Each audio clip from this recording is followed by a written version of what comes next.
Hello everyone, and welcome to my General Hospital official channel.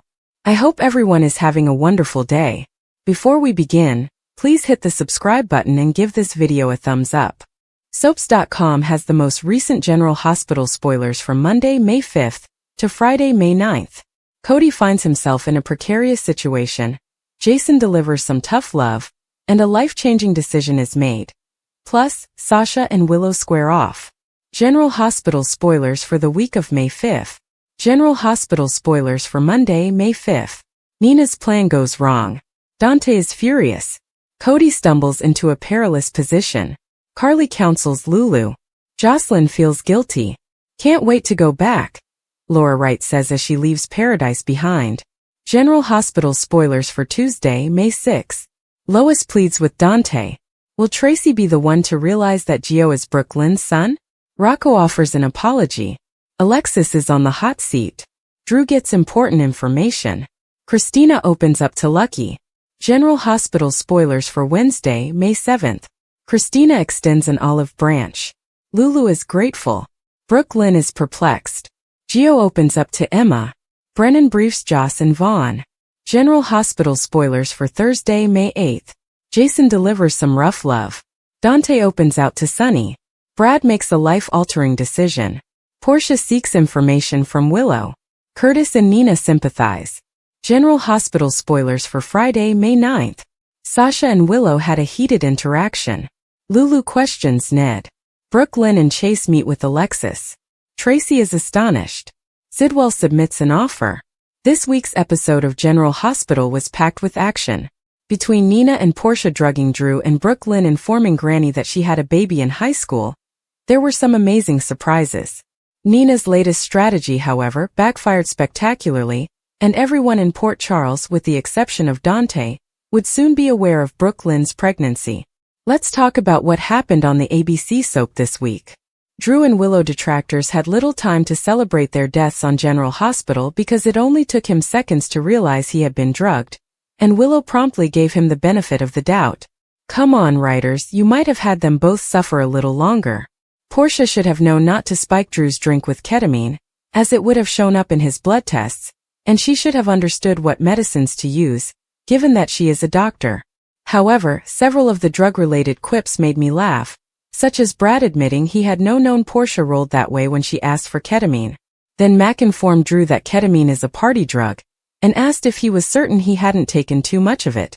A detective like Mac believing that Special K is something Drew would be interested in demonstrates how far Drew has fallen as a person. Tracy was with Drew when Jacinda spiked his drink. Thus Drew suspects Tracy was behind it. However, this is going to boomerang back and bite Nina in the buttocks.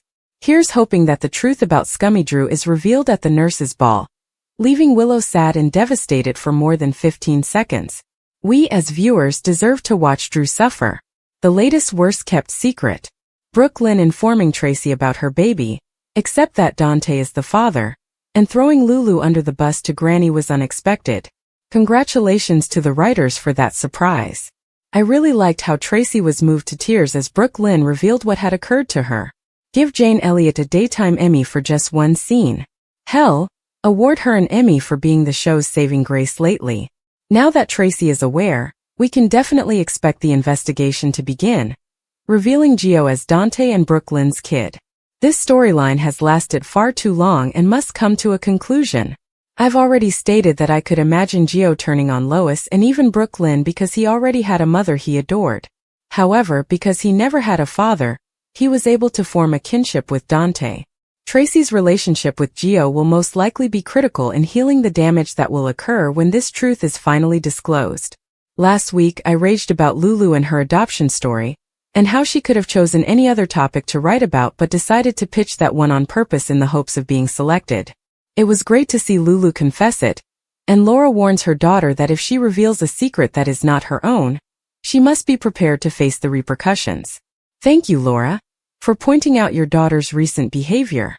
Laura telling Lulu exactly what Brooke Lynn has repeatedly told her has finally reached Lulu, now that it has come from her mother.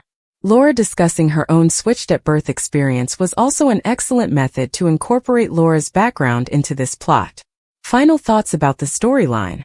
I've said it before, and it's an unpopular opinion, but I envision Emma being pulled into the WSB, if she isn't already there. Professor Dalton's arrival from the Bay Area, along with Emma's expulsion from Berkeley for what she discovered in their labs, seems far too coincidental, as Anna phrased it. Joss taking Emma's work for Dalton was a disgusting move. Furthermore, Emma appears to have enough evidence to claim Joss stole her model, given she designed it and can explain it in ways Joss most likely cannot. And, to be honest, Joss struggled in her pre-med studies, so I doubt she has what it takes to be a scientific genius and come up with what Emma achieved.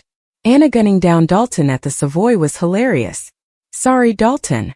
Just because you both have accents does not imply you should date. The moment Rocco and Danny arrived at the college beach party, it was clear that this would morph into an underage drinking scenario. Perhaps it will be Lulu's next major story for the Landview Banner. Also, why is she writing for another town's newspaper? Couldn't she have taken a position at the Invader, where she had previously worked? Writers, you failed to deliver on Alexis's commitment papers.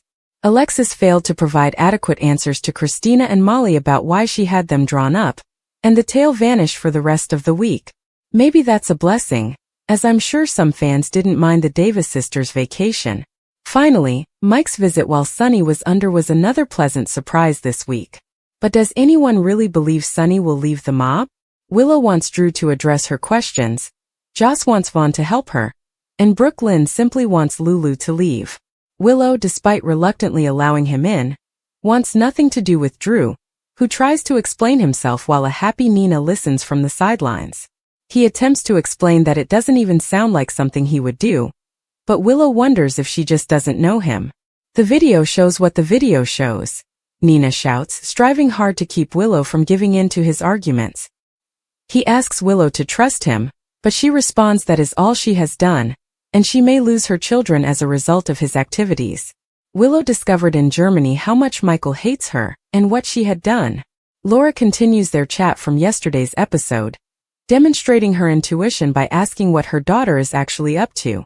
Lulu tells her mother what she knows and that she is unsure what to do, without admitting that she is referring to Brooke Lynn's kid. Lulu is weary of being told it's not her secret to tell, but she wonders whether the burden of silence makes it her secret to disclose. Laura advises her not to play God in the lives of others. Laura discusses how hard her own situation was with Nicholas and advises Lulu to approach with caution.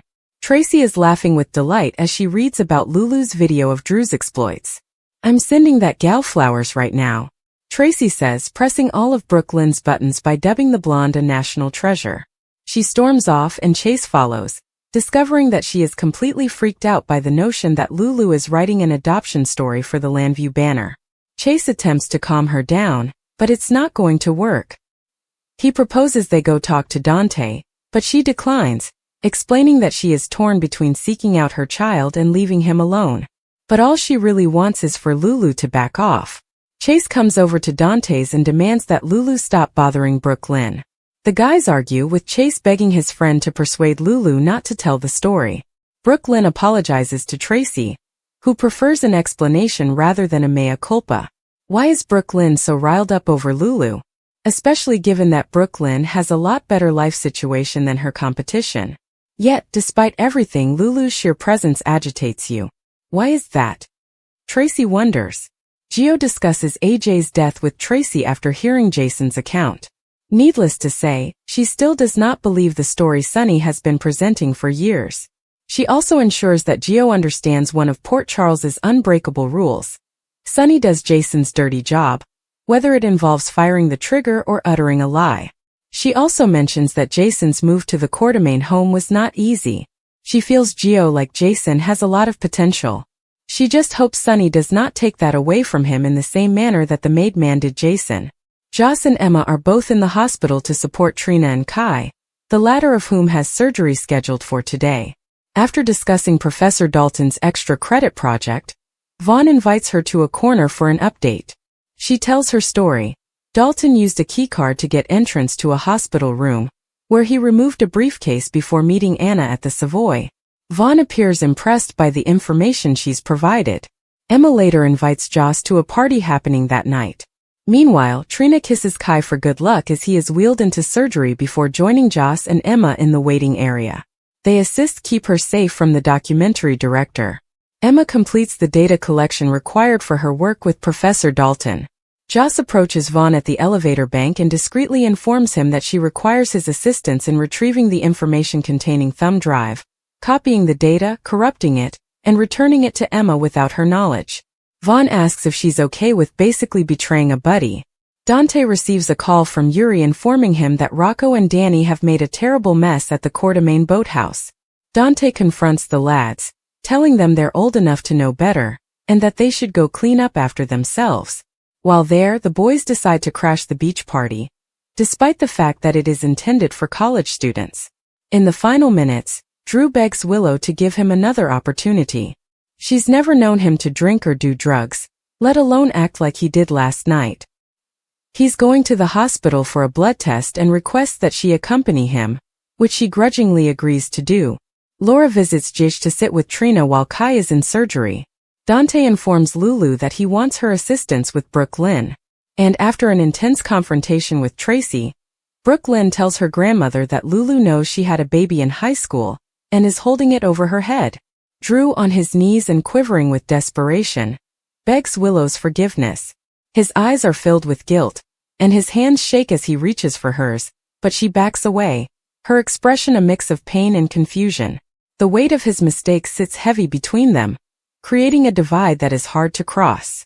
He had believed he could keep his secrets hidden, that the lies would not catch up with him, but now everything is unraveling. Willow's once unwavering confidence has been destroyed, and no amount of pleading appears to be enough to rebuild it. She turns away, her heart aching, refusing to allow herself to be hurt again. Drew's words ring in the silence, hollow and insufficient, as he realizes the extent of the harm he has inflicted. Meanwhile, Joss observes in the shadows a sneer on her lips. She had been waiting for this moment, biding her time while Drew and Willow's relationship deteriorated. Now, with Drew at his lowest, she sees an opportunity, one she will not pass up. Joss has always been calculated, her movements exact, and her intentions concealed beneath a veneer of camaraderie. But underneath the surface, animosity is simmering. She has been disregarded and underestimated, and now she is prepared to strike. As Drew continues to plead with Willow, unconscious of the fury developing behind him, Joss sneaks away, her thoughts already racing with her next action. She understands just how to take advantage of the circumstance, how to twist the knife just enough to assure Drew's ultimate demise. Her betrayal is meticulously planned, with no possibility for atonement.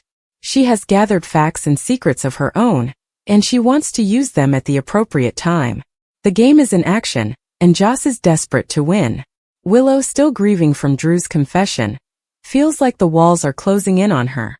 She believed in him and defended him even when others doubted. Now the truth is too much to handle. Every word he says feels like a lie, another layer of dishonesty she can't get past. She wonders if she truly knew him at all. The love they once shared feels like a distant memory, shrouded by betrayal. Part of her wants to think he's honest, that his guilt is genuine, but the agony is too recent and the wounds are too deep. She takes a step back, shaking her head, her voice barely above a whisper as she informs him that it's over. Drew's heart sank. He hoped, foolishly, that she would understand and give him another chance. But the look in her eyes tells him all he needs to know. There's no turning back now. He rests his head in his hands, the weight of his actions crushing him. He had risked everything for selfish motives, and now he is paying the price. The thought of losing Willow forever is devastating, but he knows he can only blame himself. Joss, who has now left the scene, makes a phone call. Her voice is smooth and confident as she shares the information she has been keeping back. The person on the other end is listening closely, their attention peaked. Joss understands that this is the beginning of Drew's end. By the time she's finished, his reputation and connections will be ruined. She hangs up, a sense of fulfillment surging through her. This is exactly what she wanted all along, to see him suffer and experience the same powerlessness she did. Back with Willow, the silence is overwhelming. She stares at the ground, her thoughts whirling. Part of her wants to flee away from the situation Drew has gotten her into. But another half, the part that loves him despite everything, is hesitant. She wonders if individuals can actually change, and whether second chances are worth the risk. But then she remembers the lies and treachery, and her resolve stiffens. She can't go back after this. According to General Hospital spoilers, Sasha Gilmore Corbin and Willow Corinthos are about to have a heated argument. Some harsh words and angry accusations will be exchanged. So let's discuss what's in store for Willow and Sasha on May 9th.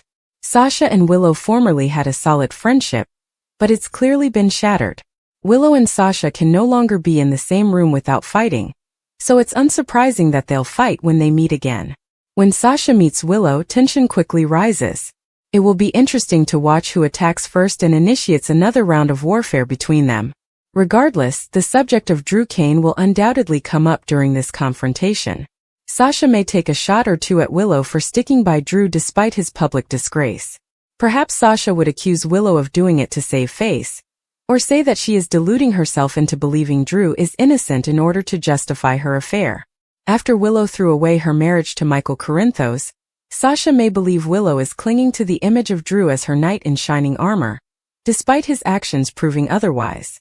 Fans of General Hospital know Nina Reeves set Drew up with the help of Portia Robinson and Jacinda, but Sasha may believe Drew simply revealed his true colors.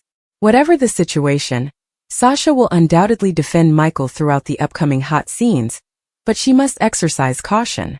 Michael also cheated on Sasha and got her pregnant with his child, but Willow is still unaware of this. Sasha doesn't need to be antagonizing Willow or raising questions about her unborn child's paternity. Sasha has successfully sold Jason Morgan as her fictitious baby daddy, but how long can they keep up the ruse? Regardless, Willow is unlikely to discover the truth just yet, but it will be fun to watch her compete with Sasha as the week of May 5th to 9th comes to a close.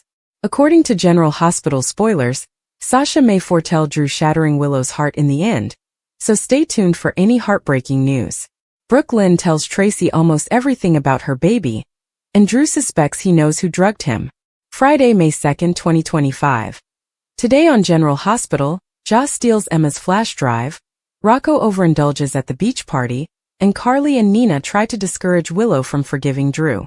Carly arrives at Nina's and expresses her amazement at how she came through for them, presuming the footage of Drew was solely Nina's responsibility.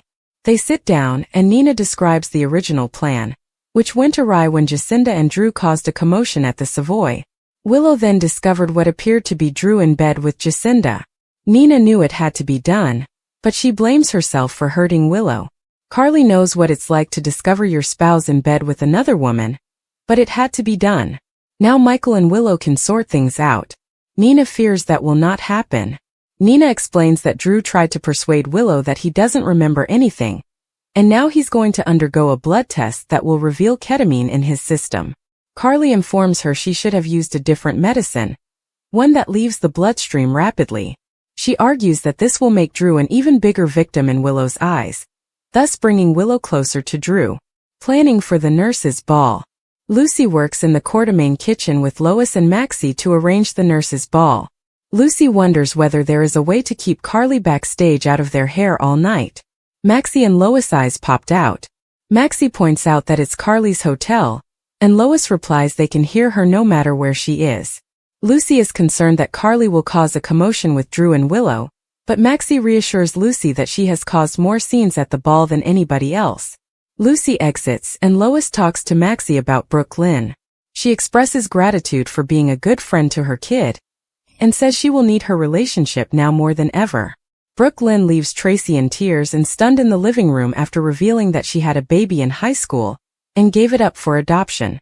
Brooke Lynn explains that until recently, her mom was the only one who knew. Tracy apologizes for lying to her grandmother, but she claims she did not. Brooke Lynn claims she attempted for years to forget about her son, and was unaware of his existence until lately. Lulu told her, and Tracy learns how she broke into Martin's room to get dirt on Valentine and discovered her baby. Tracy wonders how Martin got involved. Brooke Lynn explains that her mother spoke with him to ensure that the adoption remained sealed. She goes on to explain how Lulu confronted her and accused her of doing everything wrong, and that the father had a right to know.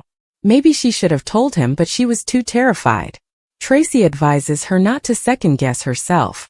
She inquires as to whether she intended to abandon the child. Does she regret her decision? Brooke Lynn does, but she also understands that she was an adolescent, and raising a child would have been extremely difficult. She realized she wasn't ready to be a mother, and Lois was there for her. She wanted to offer her child a better life than she had as a teen.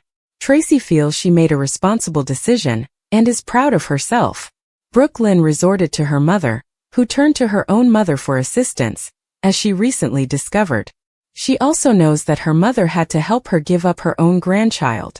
Tracy occasionally tells her how strong she is, and she has always considered herself the best of the Quartermaines. She also informs Brooke Lynn that she does not owe it to Ned to tell him about the baby, and that she did not have to, but she appreciates her doing so.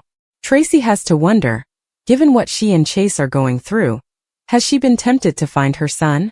Brooke Lynn has, but the goal is to provide him a better life. The only way she'll see her son is if he comes looking for her, but Lulu believes she should inform everyone.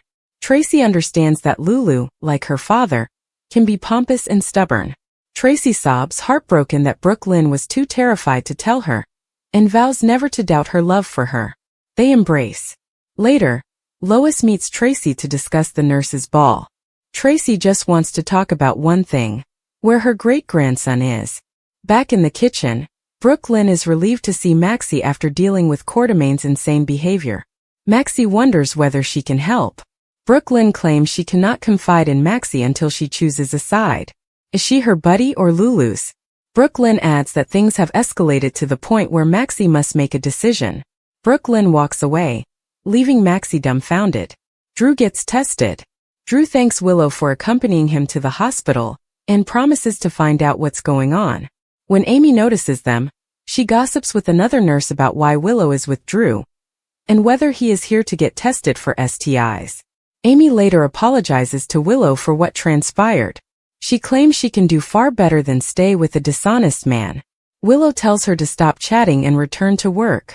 Drew returns from having his blood drawn and thanks Willow once more for her support. Isaiah appears and explains that Drew has ketamine in his system. Drew admits he was drugged and asks Willow if she believes him. She does, and he praises her since it means a lot to him. She just wants to get home, so he tells her to take his car since he has business to take care of. She assures him she'll see him at their house and kisses his cheek. Willow departs and Drew spots Mac and Felicia. Drew speaks with Mac about reporting a crime and shows him his blood work results, which indicate he was drugged. Mac inquires about the last person he remembers being with. Drew has a foggy memory of Tracy.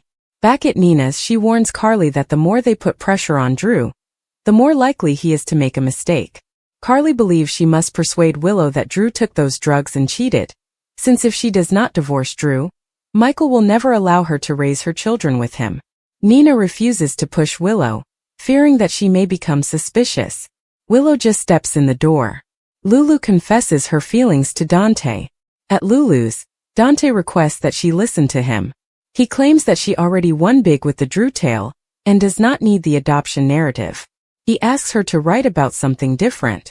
Lulu refuses to allow Brooke Lynn determine who and what she writes about. She will not jeopardize her profession for Brooke Lynn's sake. Dante informs her that Chase and Brooke Lynn are his friends, and they are struggling.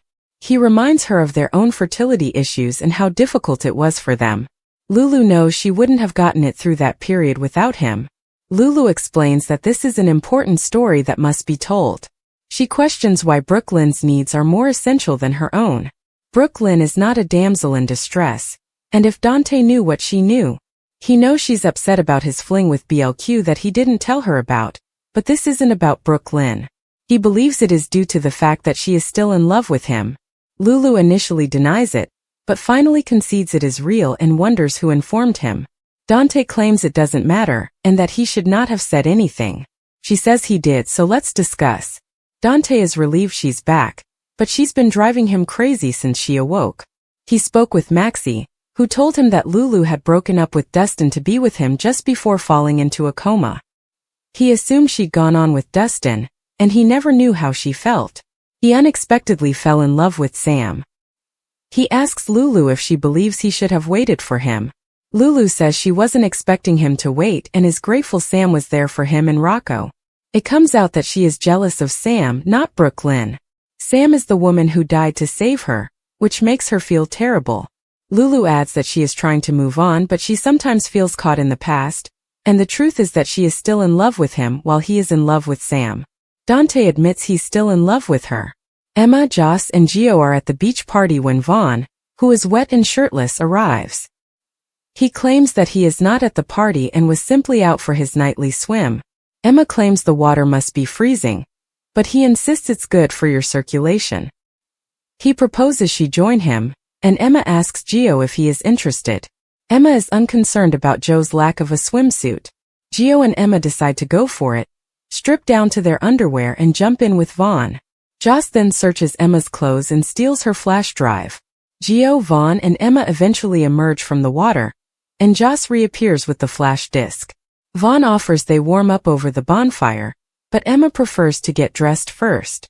Joss throws Vaughn a look since she can't get the drive back into Emma's jeans. Also at the party, Rocco and Danny get some red Solo cups of liquor. Danny advises him he doesn't have to drink it, simply hold it to blend in. They spoke to a handful of PCU girls. Danny explains that they are new freshmen. Rocco is nervous and starts drinking the poison punch. Danny ends up departing with the two females to play beach volleyball, leaving Rocco to continue drinking. Meanwhile, a newly dressed Vaughn and Joss discuss what to do about Emma and the flash drive. Joss made a copy, and she must return this disc to Emma because it contains her data, which she ruined. Vaughn says she'll have to place it on Emma, so Joss asks if he knows how. Joss realizes Danny is right behind them, and they both fear. Joss informs him neither of them were present. Danny says deal and walks away. Vaughn asks Joss whether he would be a problem, but Joss replies he does not want his father to know he was drinking at a college party. Later, Emma and Gio approach Joss and inquire as to what Joss and Aquaman were discussing. The episode concludes with Rocco knocked out drunk on the beach. The tension between Sasha and Willow had been building for weeks, a slow-burning fuse that ultimately exploded in a fight that astonished everyone around them. What began as a friendly conversation suddenly turned into a heated argument, with both women refusing to back down. The air was thick with animosity, each statement sharper than the last, as years of hidden grudges sprang to the surface. It had all started innocently enough, a simple argument about a shared project. However, the conversation quickly veered into personal area. Sasha, her voice oozing with disgust, accused Willow of constantly playing the victim. You act like the world is against you, but the truth is you just can't handle competition, Sasha snarled, her eyes flashing with barely held rage. Willow, never one to back down from a confrontation, hit back immediately. Oh, that's rich coming from you. You've been undermining me from day one, always whispering behind my back like a coward. The charges came quick and furious, each one hitting like a well-placed punch. Sasha grumbled and crossed her arms. Please, you're just mad because you can't control everything. Not everyone is going to bow down to you, Willow. Willow's cheeks flushed with rage as she drew closer, her voice low but seething. And not everyone is fooled by your fake charm, Sasha. People are starting to see right through you. The hatred between them was apparent, and their mutual dislike was now on display for all to see. Friends and coworkers who had known them for years watched in stunned silence, unsure whether to intervene or let them talk it out. There was no disputing that this was more than a trivial disagreement. Years of rivalry, envy, and whispered grievances had finally come to light. Sasha twisted her lips into a mocking smile. Willow's hand squeezed into fists at her sides. You always have to be the center of attention, don't you? Even now you're loving this drama. You don't know anything about me. The only thing you care about is yourself. The words hung in the air, heavy with finality. There was no going back from this. Whatever tenuous ceasefire they had previously managed had now been destroyed beyond repair. The consequences of their confrontation were immediate. Whispers spread through their social circle, and people took sides, putting old ties to the test. Some supported Sasha, claiming Willow had always been overly pushy. Others supported Willow, accusing Sasha of manipulation and deception. The separation simply widened the schism, transforming what was once a private feud into a public spectacle. In the days that followed, neither woman showed signs of giving up. If anything, their rage seemed to worsen.